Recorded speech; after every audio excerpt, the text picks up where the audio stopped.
Para falar das artérias do nosso corpo, eu vou começar com a primeira delas, que é a aorta, que é a primeira artéria que recebe o sangue rico em oxigênio que chegou ao coração dos pulmões e vai ser enviado para todo o corpo.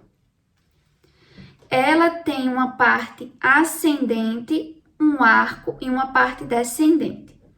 Então, começando com a parte ascendente da aorta, nós temos os dois primeiros ramos que ela emite, que são as artérias coronárias. A direita e a esquerda têm origem da aorta, mais especificamente da parte ascendente, e eu vou mostrar ela aqui no nível que ela se inicia, com as suas válvulas semilunares, para mostrar os ósteos dessas artérias, da artéria coronária esquerda e direita. Então, quando o sangue está retornando, no momento em que a pressão na aorta fica maior do que no ventrículo, o sangue enche as válvulas e aí ele flui através desses ósteos para essas artérias. Agora, com uma imagem mais limpa, para a gente continuar falando da aorta.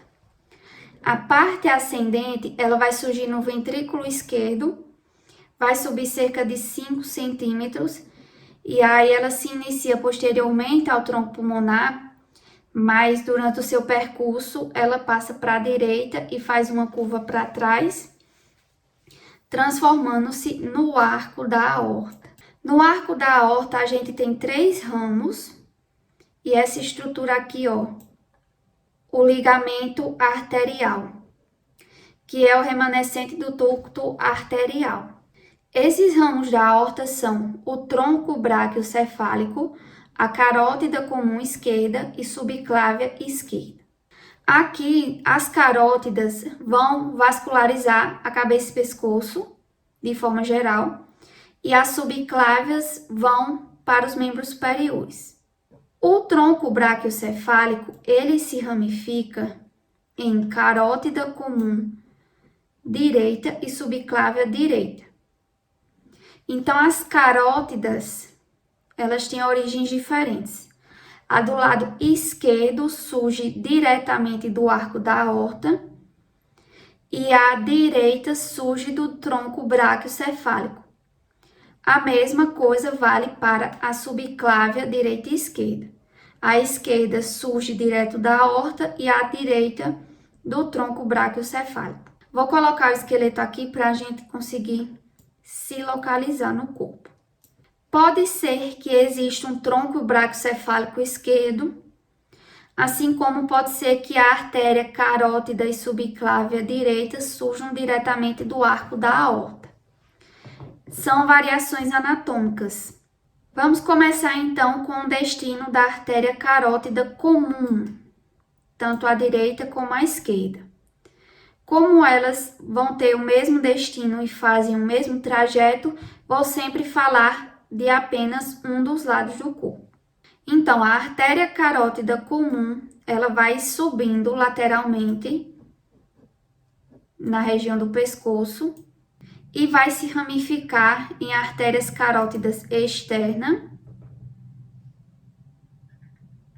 e interna, aproximadamente no nível da proeminência laríngea, que é aquela proeminência lá da cartilagem tireoide, como podemos ver aqui, ó, um pouco mais acima, né?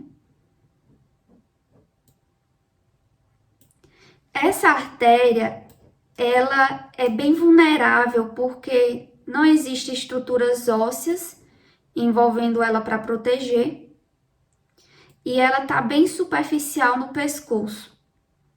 Então, caso ocorra um corte na região do pescoço e o corte acabar lesionando essa artéria, a pessoa pode sangrar até morrer em poucos minutos. A gente consegue sentir o pulso dela se a gente usar o polegar e um indicador para palpar aqui o pescoço na região anterior, bem do lado aqui da traqueia de cada lado. A gente consegue sentir um pulso e esse pulso é o sangue passando através desses vasos. Essas são as carótidas. A carótida comum esquerda e direita que vão formar as artérias carótidas externa e interna. Já a subclávia, ela vai formar alguns ramos e depois ela vai seguir lateralmente em direção aos membros superiores. Então, vamos começar primeiro com os seus ramos.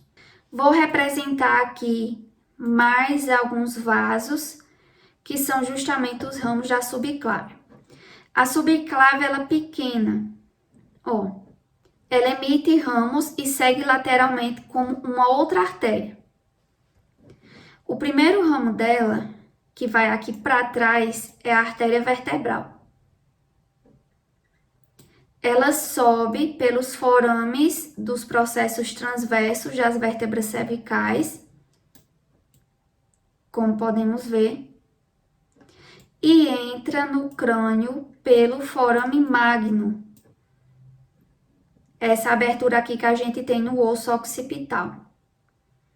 E lembrando, a gente tem também do lado esquerdo. Eu tô mostrando só do lado direito, para não ficar repetitivo.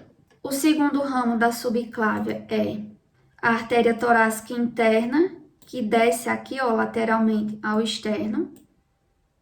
Temos também o tronco tíreo-cervical e o costeo-cervical.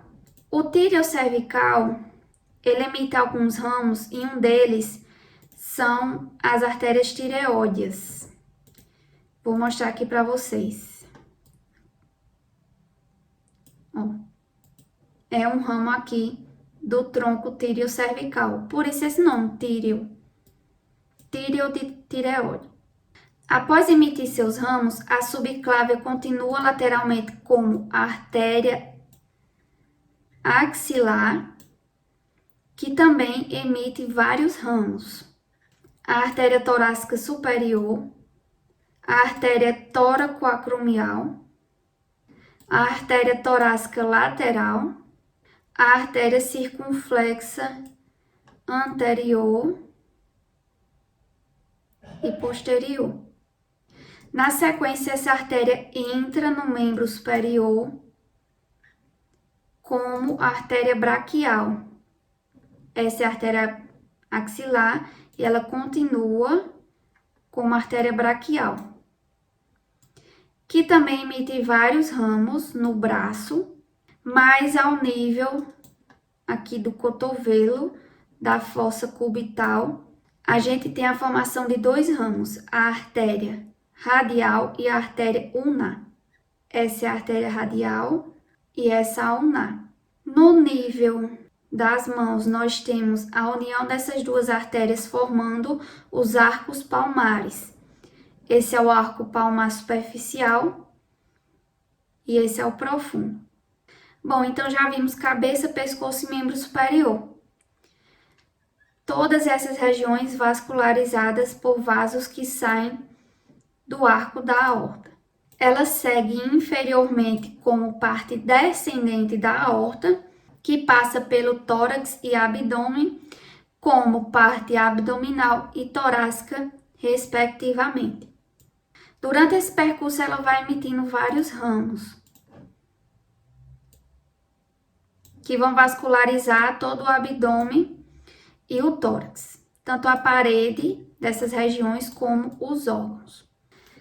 Na pelve, a aorta abdominal vai se dividir em artérias ilíacas comum, direita e esquerda.